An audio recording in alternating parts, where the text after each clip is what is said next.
പ്രിയപ്പെട്ടവരെ, എല്ലാവർക്കും കാവ്യാരാമത്തിലേക്ക് സ്വാഗതം. ഇന്ന് കാവ്യാരാമത്തിൽ ഒരു നോവൽ വായന ആരംഭിക്കുകയാണ്. നോവലിൻ്റെ പേര് ദുഃഖത്തിൻ്റെ കതിരുകൾ. നോവൽ രചിച്ചിരിക്കുന്നത് സൂസൻ പാലാത്ര. കോട്ടയം ജില്ലയിൽ പാമ്പാടി പെരിങ്ങള്ളൂർ മറ്റത്തിൽ പരേതനായ എം കുര്യൻ്റെയും അന്നമ്മ കുര്യൻ്റെയും പുത്രിയാണ് സൂസൻ. ജുഡീഷ്യൽ ഡിപ്പാർട്ട്മെൻറ്റിൽ നിന്ന് റിട്ടയറായി ആനുകാലിക പ്രസിദ്ധീകരണങ്ങളിൽ നോവലുകൾ, നോവലേറ്റുകൾ, ചെറുകഥകൾ, കവിതകൾ, ലേഖനങ്ങൾ, സംഭാഷണം തുടങ്ങിയവ പ്രസിദ്ധീകരിച്ചിട്ടുണ്ട്. ദുഃഖത്തിൻ്റെ കതിരുകൾ, ജോർദാൻ മുതൽ ഈജിപ്ത് വരെ എന്നീ പുസ്തകങ്ങളുടെ രചയിതാവാണ്.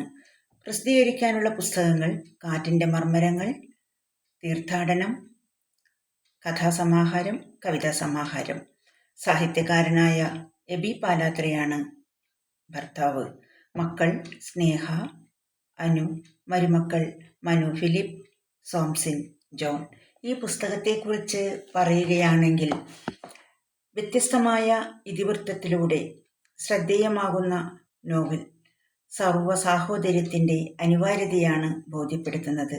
കുട്ടികളെ സന്മാർഗത്തിൻ്റെ ഔന്നത്യങ്ങളിലേക്കുയർത്താൻ ഈ നോവൽ ഉപകരിക്കുമെന്നതിന് രണ്ട് പക്ഷമില്ല. ഈ നോവൽ നിങ്ങൾക്കായി അവതരിപ്പിക്കുന്നത് വിജയലക്ഷ്മി നാരായണൻ. ഈ ചാനൽ നിങ്ങൾ ഇതുവരെ സബ്സ്ക്രൈബ് ചെയ്തിട്ടില്ലെങ്കിൽ സബ്സ്ക്രൈബ് ചെയ്യുകയും നോവൽ ഇഷ്ടപ്പെടുകയാണെങ്കിൽ ലൈക്കും കമൻറ്റും ഷെയറും തന്ന് ഞങ്ങളെ സപ്പോർട്ട് ചെയ്യുകയും ചെയ്യുമല്ലോ അല്ലേ? ശ്രീമതി സൂസൻ പാലാത്ര എഴുതിയ നോവൽ ദുഃഖത്തിൻ്റെ കതിരുകൾ. അധ്യായം 1. കേട്ടവർ മൂക്കത്ത് വിരൽ വച്ചുപോയി. ഈ വാർത്ത ജാനകിപുരം നിവാസികളെ സംബന്ധിച്ചിടത്തോളം വിസ്മയവും അമ്പരപ്പും ഉളവാക്കുന്ന ഒന്ന് തന്നെ. മുതിരപ്പറമ്പിലെ ദേവകിയും മാപ്പിളശ്ശേരിയിലെ അമ്മിണി എന്ന അന്നക്കുട്ടിയും ചാരോത്ത ജമീലയും അയൽവാസികളും ഉറ്റ സുഹൃത്തുക്കളുമാണ്. പശുവിന് പുല്ലിയെത്താൻ പോകുന്നതും പുഴയിൽ തുണി അലക്കാൻ പോകുന്നതുമെല്ലാം മൂവരും ഒരുമിച്ച് തന്നെ. കൂട്ടത്തിൽ ഒരാളെ കണ്ടില്ലെങ്കിൽ മറ്റേ ആളുകൾ അന്വേഷിച്ച് വീട്ടിലെത്തും. മൂവരും ഏതാണ്ട് സമപ്രായക്കാർ. എങ്കിലും ദേവകിക്ക് ഏതാണ്ട് 1-2 വയസ്സിൻ്റെ മൂപ്പ് കൂടുതലുണ്ട്. ദേവകിയെ മറ്റിരുവരും ചേച്ചിയെന്ന് വിളിക്കും. ദേവകി മിക്കവാറും ദിവസങ്ങളിൽ അടുത്തുള്ള മണ്ണൂർക്കാവിൽ തൊഴാൻ പോകും. ദേവകി പറയും, കാവിലമ്മയെ തൊഴുത് ഐശ്വര്യപ്രധാനിയായ ദേവിയെ ധ്യാനിച്ചു നിൽക്കുമ്പോൾ കിട്ടുന്ന ആ പരമാനന്ദം മറ്റെവിടെ നിന്ന് കിട്ടാൻ?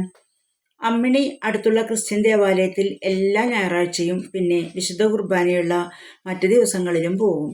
തിങ്കളാഴ്ച സെന്റ് തോമസ് പള്ളിയിൽ പ്രാർത്ഥനയ്ക്ക് പോകും. ചൊവ്വാഴ്ച പിറവത്താനം പള്ളിയിൽ ധ്യാനം കൂടാൻ പോകും. വെള്ളിയാഴ്ച ഇടവകപ്പള്ളിയിൽ ഉപവാസ പ്രാർത്ഥനയുണ്ട്, അതിനും പോകും. ശനിയാഴ്ച വനിതാ സമാജം വക കൂട്ടായ്മ പ്രാർത്ഥനയ്ക്കും പോകും. അമ്മിണിക്ക് ആകെ തിരക്കോട് തിരക്ക് തന്നെ. ജമീലയ്ക്ക് പോകാൻ ജാനകിപുരത്ത് മുസ്ലിം ദേവാലയങ്ങളില്ല. ജാനകിപുരത്ത് ആകെയുള്ള മുസ്ലിങ്ങൾ ജമീലയുടെ വീട്ടുകാരാണ്. അതിനാൽ അവരും വെള്ളിയാഴ്ചകളിൽ അടുത്തുള്ള ദേവാലയത്തിലെ ഉപവാസ പ്രാർത്ഥനയ്ക്ക് പോകും. അമ്മിണി പറയും, എല്ലാവരും പല മാർഗങ്ങളിലൂടെ ആണെങ്കിലും സർവശക്തനെയാണല്ലോ ആരാധിക്കുന്നത്. ദൈവം ഒന്ന് തന്നെയല്ലേ? പ്രാർത്ഥന വഴി തങ്ങൾക്ക് ലഭിക്കുന്ന ഓരോ ദൈവാനുഗ്രഹങ്ങളെക്കുറിച്ചും വായ് നിറയെ കൂട്ടുകാരികൾ പരസ്പരം സംസാരിക്കും. ജമീല വെള്ളിയാഴ്ച വെളുപ്പിന് എണീറ്റ് വീട്ടുജോലികളെല്ലാം ഒതുക്കി അലക്കും കുളിയും കഴിഞ്ഞ് പള്ളിയിൽ പോകും. 1 മണിവരെ ഉപവാസ പ്രാർത്ഥനയിൽ സംബന്ധിക്കും.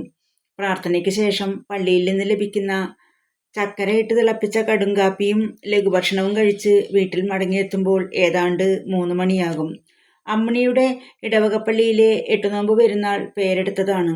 ആ പെരുന്നാളിന് ദേവകിയും വ്രതത്തോടെ ഒരിക്കലെടുത്ത് 8 നോമ്പ് നിൽക്കും.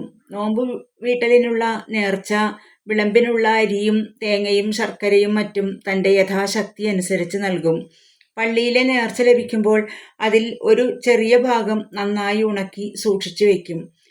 ഇങ്ങനെ ഉണക്കിയത് വെള്ളത്തിൽ ചാലിച്ച് മരുന്നായി രോഗങ്ങളും പ്രശ്നങ്ങളും വരുമ്പോൾ ഭയഭക്തിയോടെ കുടുംബാംഗങ്ങൾക്ക് നൽകും. മൂവരും ഈശ്വരഭക്തരാണ്.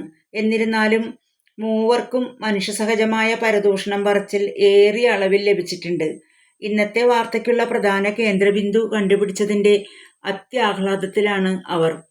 ചരുവുങ്കിലെ രമയെ മൂവർക്കും പണ്ടേ തന്നെ കണ്ടുകൂടാ. പലപ്പോഴും അവളുടെ പറമ്പിൽ വളർന്നു നിറഞ്ഞു കിടക്കുന്ന വള്ളിപ്പുല്ല് ചെത്തുവാൻ മൂവരും ശ്രമം നടത്തി പരാജയമടഞ്ഞിട്ടുണ്ട്. എന്നാൽ രമ പറയും, പറമ്പിലെ പോതയും പുല്ലും അറക്കലെ കാർത്തേനി ചേച്ചിക്ക് കൊടുത്തിരിക്കുക. പറമ്പിലെ ആവശ്യത്തിനുള്ള ചാണകം എടുക്കാം, ഒരു കണക്കുമില്ല. കാശും കൊടുക്കേണ്ട. പിള്ളേരുടെ അച്ഛനുള്ളപ്പോഴേ അത് പതിവാണ്. ഞാനായിട്ടത് മാറ്റണില്ല.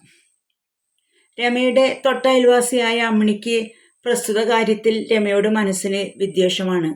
രമ പലപ്പോഴായി അമ്മിണിയോട് ആവശ്യപ്പെട്ടിട്ടുണ്ട്. കിണറ്റിലേക്ക് ഇലയും പൂക്കളും വീഴുന്ന തേക്കുമരത്തിന്റെ ചില്ലകൾ ഒന്ന് വെട്ടിത്തരാൻ. പുറത്ത് ആദർശം പറയുമെങ്കിലും ഈശ്വരഭക്തിയാണെങ്കിലും തേക്കിന്റെ വില നന്നായി അറിയുന്നവളാണ് അമ്മിണി. കിണറ്റിനു മുകളിലേക്ക് വളർന്നു കിടക്കുന്ന കമ്പുകൾ പോലും വെട്ടിക്കൊടുക്കാൻ അമ്മിണി വീട്ടുകാരനോട് ശുപാർശ നടത്തിയിട്ടില്ല. അമ്മിണിയുടെ ഭർത്താവ് ഒരു പെൺകോന്തനാണ്. ഭാര്യ പറയുന്നത് അയാൾക്ക് വേദവാക്യമാണ്.